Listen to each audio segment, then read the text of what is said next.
بسم اللہ الرحمن الرحیم۔ المرفوعات، یہ باب ہے مرفوعات کا۔ ہوا مشتمل، مرفوع وہ ہے جو مشتمل ہو علی علم الفاعلیت، فاعلیت کی علامت پر۔ المرفوعات مضاف الیہ ہے، اس کا مضاف معذوف ہے، یعنی باب المرفوعات، اور پھر یہ خبر ہے مبتدا محذوف کی، یعنی ھذا باب المرفوعات۔ مرفوعات مضاف الیہ ہے، اس کا مضاف معذوف ہے، یعنی باب المرفوعات، اور پھر یہ خبر ہے مبتدا محذوف کی، یعنی ھذا باب المرفوعات، یہ مرفوعات کا باب ہے۔ سوال ہوتا ہے مصنف نے مرفوعات کی بحث کو منصوبات اور مجرورات کی بحث سے مقدم کیوں کیا؟ مرفوعات کی بحث کو منصوبات اور مجرورات کی بحث پر مقدم کیوں کیا؟ جواب یہ ہے، مرفوعات عمدہ ہیں، منصوبات و مجرورات فضلہ یعنی زائد ہیں۔ عمدہ اہم ہوتا ہے، اسی وجہ سے مرفوعات کی بحث کو مقدم کیا۔ مرفوعات عمدہ ہیں، منصوبات و مجرورات فضلہ اور زائد ہیں، اور عمدہ مستحق تقدیم ہوتا ہے، اسی وجہ سے مصنف نے مرفوعات کی بحث کو مقدم کیا۔ سوال ہوتا ہے مرفوعات کس کی جمع ہے، مرفوعن کی یا مرفوعتن کی؟ اور یہ دونوں احتمال صحیح نہیں ہیں۔ مرفوعات مرفوعن کی جمع ہے یا مرفوعتن کی، اور یہ دونوں احتمال صحیح نہیں ہیں۔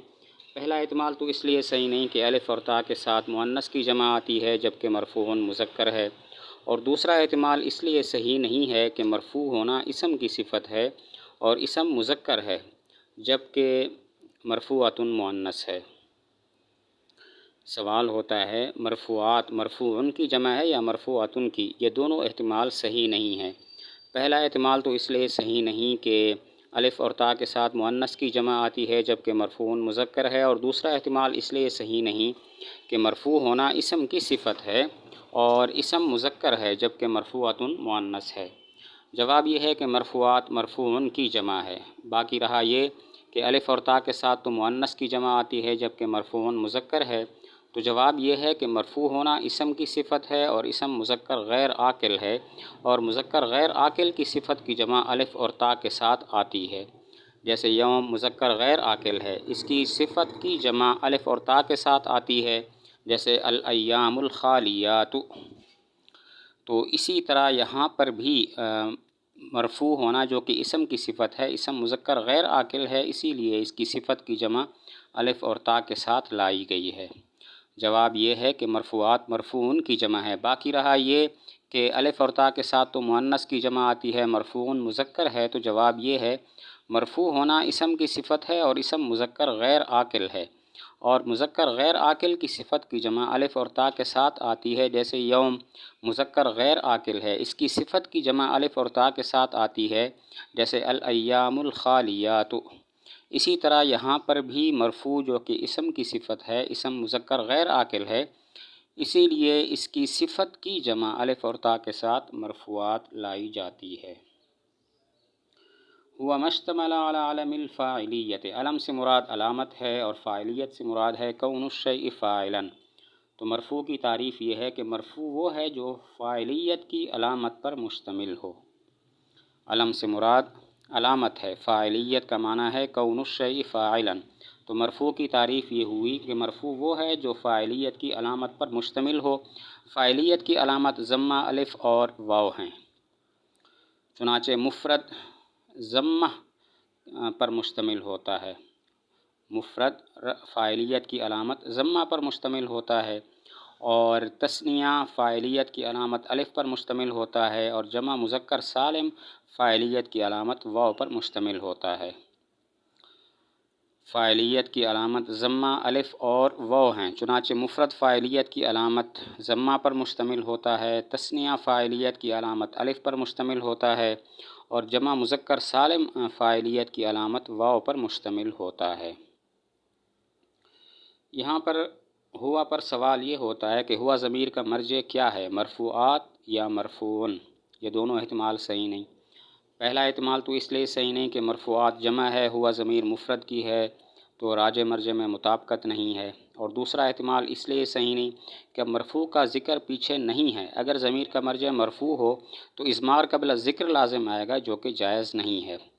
ہوا ضمیر کا مرجع کیا ہے؟ دو احتمال، مرفوعات اور مرفوع۔ یہ دونوں احتمال صحیح نہیں۔ پہلا احتمال تو اس لیے صحیح نہیں کہ مرفوعات جمع ہے، ہوا ضمیر مفرد کی ہے تو راجع مرجع میں مطابقت نہیں، اور دوسرا احتمال اس لیے صحیح نہیں کہ پیچھے مرفوع کا ذکر نہیں ہے۔ اگر ضمیر کا مرجع مرفوع کو بنائیں تو اضمار قبل الذکر لازم آئے گا، جو کہ جائز نہیں ہے۔ جواب یہ ہے کہ ضمیر کا مرجع مرفوع ہے۔ باقی رہا یہ کہ اضمار قبل الذکر لازم آئے گا، تو جواب یہ ہے مرفوع کا ذکر اگرچہ صراحتاً نہیں ہے لیکن مرفوعات کے ضمن میں ہے، اور مذکور ضمنی کی طرف بھی ضمیر کو راجع کرنا درست ہوتا ہے، جیسے اعدلوا هو اقرب للتقوی۔ ہوا ضمیر کا مرجع عدل ہے جو پیچھے صراحتاً مذکور نہیں ہے لیکن اعدلوا کے ضمن میں مذکور ہے، لہذا ضمیر کو اس کی طرف لوٹانا درست ہو جائے گا۔ جواب یہ ہے ہوا ضمیر کا مرجع مرفوع ہے۔ باقی رہا یہ کہ مرفوع کا ذکر پیچھے نہیں ہے، اضمار قبل الذکر ہے، تو جواب یہ ہے کہ مرفوع کا ذکر اگرچہ پیچھے صراحتاً نہیں ہے لیکن مرفوعات کے ضمن میں ہے، اور مذکور ضمنی کی طرف ضمیر کو راجع کرنا درست ہوتا ہے، جیسے اعدلوا هو اقرب للتقوی۔ اس میں ہوا ضمیر کا مرجع عدل ہے جو پیچھے صراحتاً نہیں ہے لیکن اعدلوا کے ضمن کے اندر مذکور ہے۔ مشتمل ماں پر سوال یہ ہوتا ہے کہ یہ ماں موصولہ ہے یا موصوفہ، یہ دونوں احتمال صحیح نہیں۔ پہلا احتمال تو اس لیے صحیح نہیں کہ اگر ماں موصولہ ہو تو یہ معرفہ ہوگا، تو خبر ماں معرفہ ہو جائے گی، اور ہوا ضمیر مبتدا بھی معرفہ ہے، اور جب مبتدا اور خبر دونوں معرفہ ہوں تو درمیان میں ضمیر فصل کا ہونا ضروری ہے، جبکہ یہاں پر ضمیر فصل نہیں ہے۔ دوسرا احتمال اس لیے صحیح نہیں کہ اگر ماں موصوفہ ہو تو یہ شے ان کے معنی میں ہوگا، یعنی مرفوع وہ شے ہے جو فاعلیت کی علامت پر مشتمل ہو۔ اب مرفوع کی یہ تعریف دخول غیر سے مانے نہیں ہوگی۔ قام زید میں زید کی دال پر صادق آئے گی، کیونکہ زید کی دال بھی فاعلیت کی علامت ضمہ پر مشتمل ہے، حالانکہ یہ جو دال ہے یہ مرفوع نہیں ہے، مرفوع تو زید ہے۔ سوال ہوتا ہے ماں موصولہ ہے یا موصوفہ، یہ دونوں احتمال صحیح نہیں۔ پہلا احتمال تو اس لیے صحیح نہیں کہ اگر ماں موصولہ ہو تو یہ ماں معرفہ ہوگی، یعنی خبر معرفہ بن جائے گی، اور ہوا ضمیر مبتدا بھی معرفہ ہے، اور جب مبتدا اور خبر دونوں معرفہ ہوں تو درمیان میں ضمیر فصل کا ہونا ضروری ہے، اور یہاں پر درمیان میں ضمیر فصل نہیں ہے۔ دوسرا احتمال اس لیے صحیح نہیں کہ اگر ماں موصوفہ ہو تو یہ شے ان کے معنی میں ہوگا، یعنی مرفوع وہ شے ہے جو فاعلیت کی علامت پر مشتمل ہو۔ اب تعریف دخول غیر سے مانے نہیں ہوگی۔ قام زید میں زید کی دال پر صادق آئے گی، کیونکہ دال بھی وہ شے ہے جو فاعلیت کی علامت ضمہ پر مشتمل ہے، حالانکہ دال مرفوع نہیں ہے، مرفوع زید ہے۔ جواب یہ ہے ماں موصوفہ ہے۔ باقی رہا یہ سوال کہ قام زید میں زید کی دال پر تعریف صادق ہے، تو جواب یہ ہے کہ ماں سے مراد شے نہیں ہے، ماں سے مراد اسم ہے، یعنی مرفوع وہ اسم ہے جو فاعلیت کی علامت پر مشتمل ہو۔ اب قام زید میں زید کی دال پر تعریف صادق نہیں آئے گی، کیونکہ دال اسم نہیں بلکہ حرف ہے۔ جواب یہ ہے کہ ماں موصوفہ ہے۔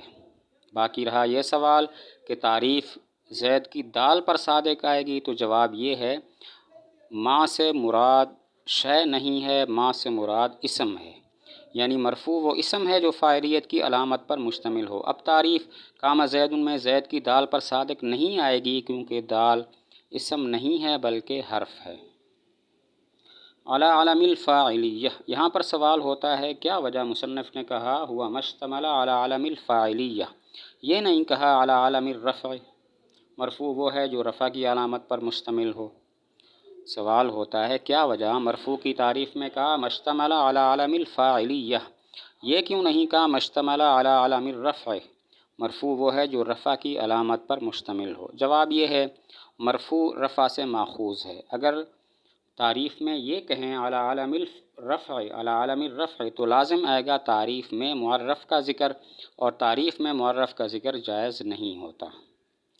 جواب یہ ہے کہ مرفوع رفع سے ماخوذ ہے۔ اگر تعریف اس طرح کریں المرفوع مشتمل علی علم الرفع، تو لازم آئے گا تعریف میں معرف کا ذکر، اور تعریف میں معرف کا ذکر جائز نہیں ہوتا۔